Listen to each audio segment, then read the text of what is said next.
In janyuol kata in nyathi, samoro in ng'ato man kod nyithinde, owetene, nyiminene, wuonene, minene. Kata nitiere jogo man kodi e alwora midake ma iluoro kendo ma imiyo luor kata ma iluorori godo.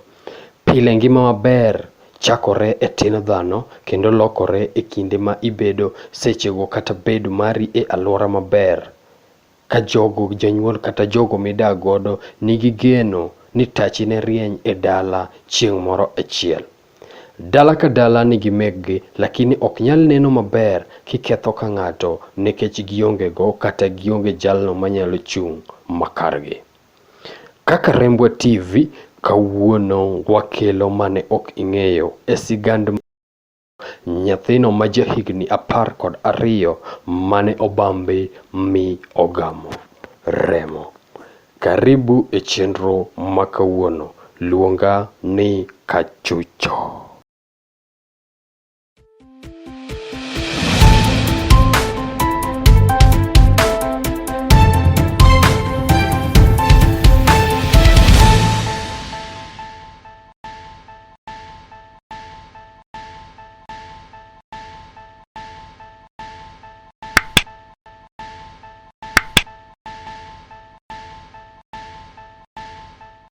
Kama kawaida mae ndiye ni Rembwa TV. Rembwa TV station mar duond onagi. Ne an host mari kawuono bende akelo ni wendo. En tich abich majaber wagone Jehova erokamano. Akelo ni wendo ni buta kae ndine janeno maro mar Rembwa TV. Wan ka gi story ma samoro nyalo kelo piwang' e wang'i. Nyalo kelo samoro bende encouragement, nyalo konyo ng'ato bende ma samoro nitiere pacho kacha. Koro miyo Rembwa TV kapok achako program, akwayi mar mondo mi subscribe to our YouTube channel. Subscribe kindly, share this video to go to other people. Mondo jomoko bende owinje history machalo kamagi. Inyalo poke. Ne abedo piny kod Anyango kane opimona kaka ngima ne obet kendo olerona kaka gik moko ne chal, to Anyango ne wuoyo kendo piwang'e ne chwer koni koda kocha kod nyathi matin ma ike bende pod ni ediere ka oywak kendo chunye lit kaka nyithindo mamoko dhi skul to eto ngima ne okethore mana nikech weche moko matindo tindo mar ng'at wuonde koni koda kocha. Anyango ne wuoyo kod Rembwa TV kendo ogolo ka olero kaka ngima ne nyocha chalo kendo nodhi skul kaka nyithindo mamoko, lakini sani ok onyal bet ni odhi skul nikech condition ma entie. Mae e kaka ne wuoyo kod Anyango. Walinitumanga kwa duka. Wale kutumanga kwa duka. Alafu nikakutana na baba mwingine hapo kwa barabara. Akaniambia ati nipeleke kitu yenye wamenituma. Mama yako ndiye alikutuma kwa duka? Nikaenda kwa duka, alafu akaniambia ati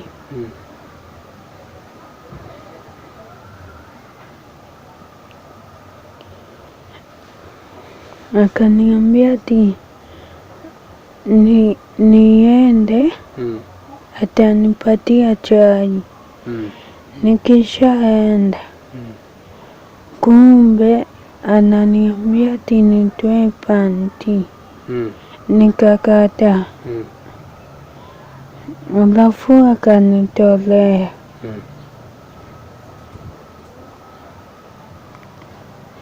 Akishanitolea akanifanyia tabia mbaya.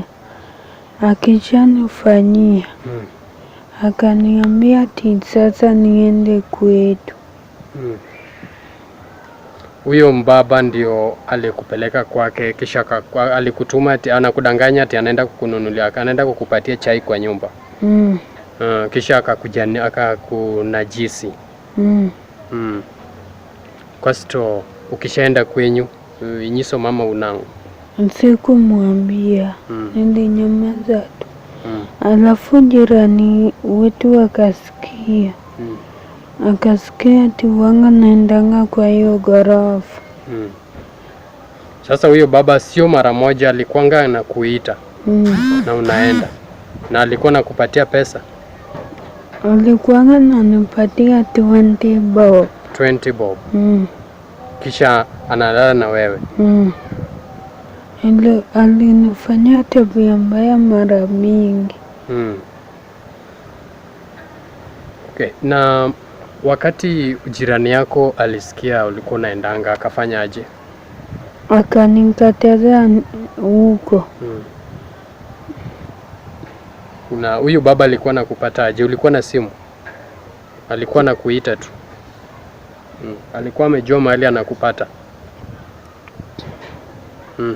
Na alikuwa nakupata aje? Mimi sindio sikuwa najua ati nitampata kwa barabara. Wakanituma, nikaenda kwa barabara. Nikampata kama ako kwa barabara na niongoje. Unampata kwa barabara na kuongoja? Wow. Wakati mama yako alikuja akajuaje? Wajirani sindio walimwambia. Walimwambia aje? Ati wanikataze. Alafu mama yako akakwambia aje? Akaniambia ati nisiwahi tena kwenda huko. Alafu hiyo siku vile alienda ushago. Kesho yake nikakuwa mgonjwa. Alafu mama mwingine hapo. Mwenye wanga tunaendanga kuchukua dawa kwake. Akasema ati niko na mimba. Alikupima? Walikupeleka kwa chemistry ama alisema tu? Alisema tu. Kisha ukapelekwa? Alafu wakanipima. Wakapata ati niko na mtoto wawili. Uko na mtoto wawili? Uko na mimba ya watoto wawili? Kisha wakasemaje wazazi wa mahali ulikuwa unaishi?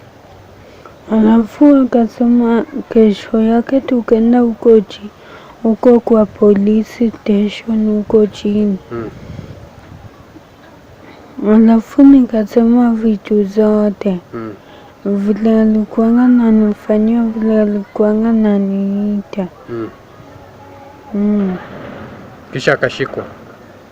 Alikimbia. Alikimbia? Na hajashikwa mpaka wa leo? Na alibeba vitu zake zote. Akaama? Kumaanisha bado anafanyiwa msako? Bado anatafutwa? Wakapata ati niko na mimba. Jonyuol nitie te Anyango? Baba ke mama? Wako wote? Wako nyumbani? Kane Rembwa TV otudore kod Irene Akoth matiyo kod Community Health Workers Obunga ma odak kod Anyango. Kane wuoyo kod Rembwa nolero kaka noromo kod Anyango ma okawe. Ma e kaka Monique Akoth ne wuoyo. Aniluongo ni Akoth. I'm a community health worker. Matiyo Obunga TV. Nothing is not identify a community. And again, I'm one of my church members.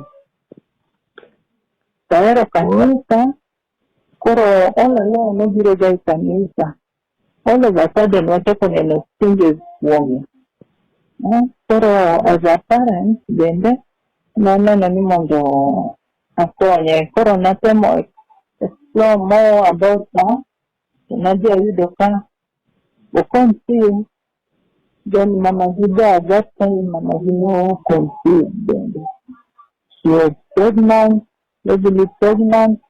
Nakini the pregnant son. Then anything natimoro mabeod walwobang na malnourished kabisa. And the mother, both the parents are mentally challenged. Even the kid and then mentally challenged. kalure gi gik mane timo gani ng'ato ne timone kamano. Oluongo ni tabia mbaya. Koro nobedo kode. Koro negiko mingi kaka naneno ka nipenjo iti nyathini. Request mondo akaw ne nyathini abed go nikech onge kaka nanyalo bet. Nabedo ne gi nyathini nyaka sani. Naosuzio mabe gik manke mane wang expect nanyalo by 26. Pero pod wamiye duration matin korange. Either 2 weeks earlier or later. So she's here with me. So kane ikawa Anyango ne yudo ka en ng'at mane wiye nok ber.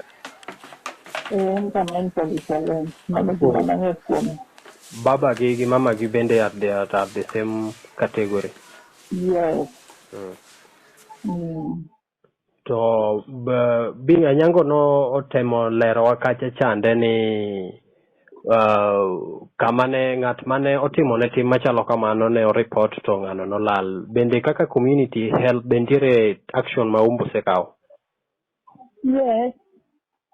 Many some action many be taken. Yes. Not the report is there with the chief of the area.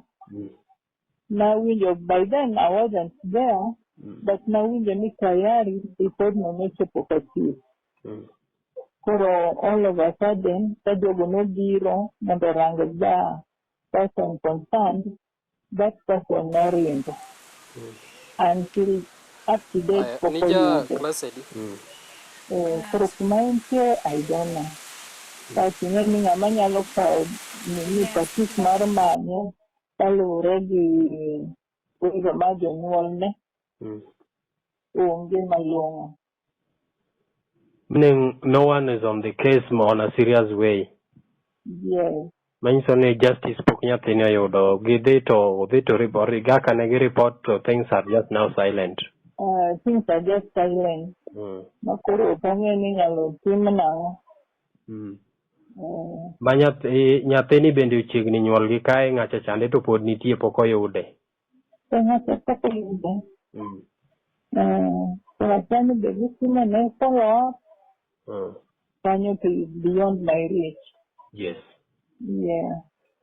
Okay. To kiwuoyo kod jonyuol ne kata maybe they are challenged than they are couples, but nitiere time moro ma koro chopo ma ginyalo winjo kata ginyalo elewa. Kiwinjo kaka paro margi ma gigolo bende nitiere idea ma gin go mar mondo mi gidwaro kony moro e yo moro. No, mama. Kana chako bedo gi nyathini, I didn't know that this is the woman mana ng'eyo chon before. Yes. Because as a community health worker, nyathina malnourished no. But then atiyo gi document. Koro nwakete ga program ma nutrition. Yes. Kuma nakwongo ng'eyo mama ni. Koro nang'eya yore, to nyathini be koro aduoga ng'eyo yore. Yes. Koro Council worked konyi community, well-wishers, organizations, moko ko biro. Kata gikonyre chiemo ng'ato nyalo nena huruma. To miyogi. Something small maginyalo chamo iye. Manyiso ni in short min gionge tich moro matiyo. Onge, ang tiyo ang'o. Kaka nien gi nyithindo ariyo mapok owuotho. He's just there. To wuongi? Wuongi na winjo ga ni konyo ng'ato seche moko kuonde patented. Koro napenjo mamano ni koro okelo pesa. To wachona ni nitie 150. Koro ng'ani, I don't know. Ler mantie kanyo ok anyal ng'eyo nikech pok amit ga babano face to face. Okay. Sawa. Aparo ni wan kaka Rembwa TV wabo kao action mar mondo mi maybe wadwa lem parents ne mondo wawinj kaka gimbe ginyalo golo pachgi mondo kaponi nitiere ng'at moro maneno kata mawinjo story mar Anyango to nyalo chip in mar mondo kony kano kamo nyalo konyo godo. Yes, koro I can say you are as a good Samaritan. We appreciate your time. Yes. Yeah, thank you very much for connecting with us. Do the needful, please. Okay, thank you. Sawa. Neja neno marwa mar Rembwa TV. Mano gimiwinjo koda iti ineno koda wang'i kendo ok opimni bende ok olosi bende neno ni e wang'i gi sani. En gima lit sana koponi nyathi machalo kama inyalo kawo advantage kuome. Ng'ama ng'ongo, ng'ama dichuo wuondo nyathi gi siling 20, wuondo nyathi ni dhi miye CHAE to kawo advantage kuom nyathi machalo kama. What is the meaning of justice? Because odhimo report, owuok modhimo report ma polis winji, ng'acha pod winja ma yud nafas mar ringi malal, kanyo dhi mana kamano. Where is the justice in our country? Because en gima lit kopo ni nyari motimni gima chalo kama, nyakwari moro, wuodi moro, wadu moro, nyaminu moro, watni moro bede situation machalo kama. What can you think? Ne in janeno marwa, penjowa kuomi en niya, itimi ang'o, iwachi ang'o, kata ikawo atua mane? Magi Rembwa, magi jogwa, magi jok ma oa kuomwa. Omiyo sasa ya mibet gi jowadu, bed kode kaka wadu, kaka nyaminu, kaka minodi, kaka wuon paru, kaka babau, kata kaka mamau, ama watni moro amora. Magi gin Rembwa kendo gin jowa. Rembwa TV, duond onagi. Rembwa TV mi program machalo kamae tich abich ka tich abich. Luongani ka chucho. Subscribe to our YouTube channel.